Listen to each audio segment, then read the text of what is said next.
નમસ્કાર, આપનું સ્વાગત છે.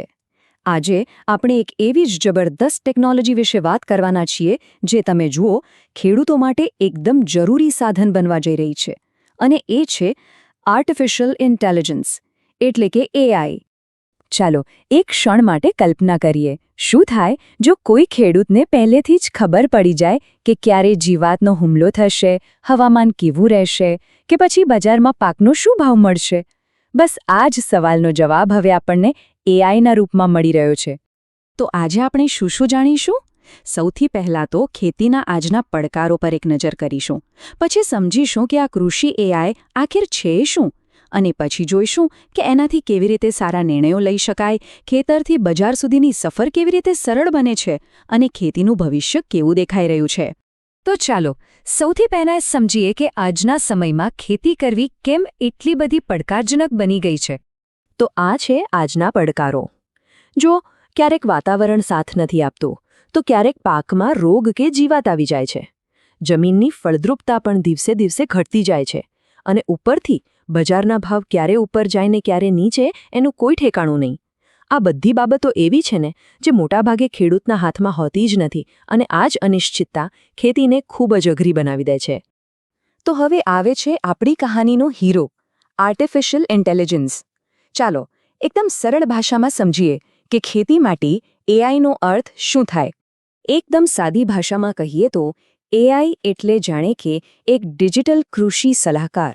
આ એક એવી કોમ્પ્યુટર સિસ્ટમ છે જે ખેતર, જમીન અને હવામાનનો બધો ડેટા ભેગો કરે છે, એને સમજે છે અને પછી ખેડૂતને સાચી અને ઝડપી સલાહ આપે છે. અને હા, આપણે જે પણ વાત કરી રહ્યા છીએ એ બધી જ માહિતી કૃષિ ક્ષેત્રના નિષ્ણાતોના ઊંડા અભ્યાસ પર આધારિત છે. ચાલો હવે સૌથી અગત્યના મુદ્દા પર આવીએ કે ભાઈ આ એઆઈ ખરેખર ખેતરમાં પાકને અને ઉપજને સુધારવા માટે શું કરે છે.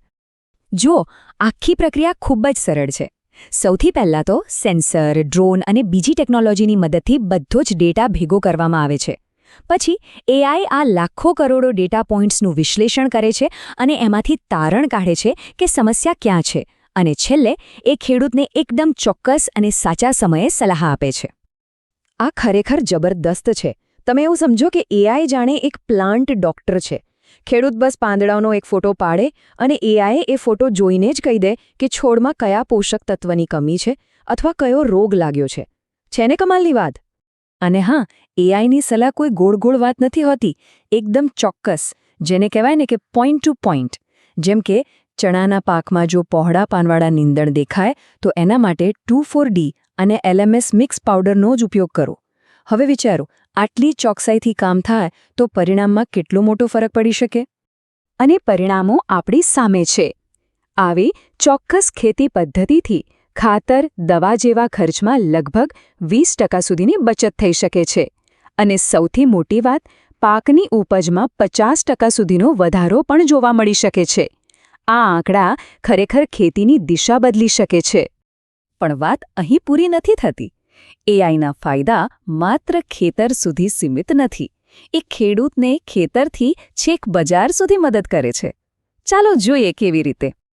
હવામાનની એકદમ સચોટ આગાહીથી માંડીને પાકને બજાર સુધી પહોંચાડવા માટે કયો રસ્તો સૌથી સારો રહેશે એ પણ એઆઈ બતાવી શકે છે. એટલું જ નહીં, બજારમાં હાલ શું ભાવ ચાલી રહ્યો છે એની રિયલ ટાઈમ માહિતી પણ આપે છે. અને હા, એ ખેડૂતને સીધા ખરીદનાર સાથે જોડીને વચેટિયાઓને દૂર કરવામાં પણ મદદ કરે છે. હવે એક એવી વાત કરીએ જે એઆઈને દરેક ખેડૂત સુધી પહોંચાડી શકે છે. એક એવો પર્સનલ આસિસ્ટન્ટ જે હંમેશા ખેડૂતના ફોનમાં જ હોય. જરા વિચારો, દરેક ખેડૂતના ખિસ્સામાં એટલે કે એમના મોબાઈલ ફોનમાં એક એક્સપર્ટ બેઠો હોય. દિવસ હોય કે રાત, ગમે ત્યારે કોઈ પણ સવાલ પૂછો અને તરત જ જવાબ મળે. આ એઆઈ ચેટબોટ્સથી હવે શક્ય છે. અને આની અસર કેટલી મોટી હોઈ શકે છે એ જુઓ. એક અભ્યાસ મુજબ ખેડૂતોના લગભગ 80% જેટલા સામાન્ય સવાલોના જવાબ તો આ એઆઈ આસિસ્ટન્ટ તરત જ આપી શકે છે. આનાથી ખેડૂતનો કેટલો બધો સમય બચી જાય. તો ચાલો હવે આપણે આખી ચર્ચાને સમાપન તરફ લઈ જઈએ અને જોઈએ કે એઆઈ સાથે ખેતીનું ભવિષ્ય કેવું દેખાઈ રહ્યું છે. તો એક તરફ છે પરંપરાગત ખેતી, જ્યાં મોટાભાગના નિર્ણયો અનુભવ પર લેવાતા હતા, અને બીજી તરફ છે એઆઈ સંચાલિત ખેતી. અહીં દરેક નિર્ણય ડેટા પર આધારિત છે. જ્યાં પહેલા સંસાધનોનો આડેધડ ઉપયોગ થતો, ત્યાં હવે એકદમ ચોક્કસ ઉપયોગ થાય છે, અને જ્યાં બચેટિયાઓ હતા ત્યાં હવે બજાર સાથે સીધો સંપર્ક છે. આ એક મોટું બદલાવ છે. એટલે એક વાત સ્પષ્ટ સમજી લેવાની જરૂર છે. એઆઈ ક્યારેય ખેડૂતની જગ્યા નહીં લે. એ તો બસ ખેડૂતના હાથમાં એક વધુ શક્તિશાળી સાધન આપી રહ્યું છે, જેથી તે વધુ સારા અને સ્માર્ટ નિર્ણયો લઈ શકે. અને અંતમાં એક ખૂબ જ મહત્વનો સવાલ. જેમ જેમ આ ટેકનોલોજી આગળ વધશે, આપણે કેવી રીતે પાક્કું કરી શકીશું કે આ બધાના કેન્દ્રમાં માત્ર ટેકનોલોજી કે ઉત્પાદન જ નહીં, પણ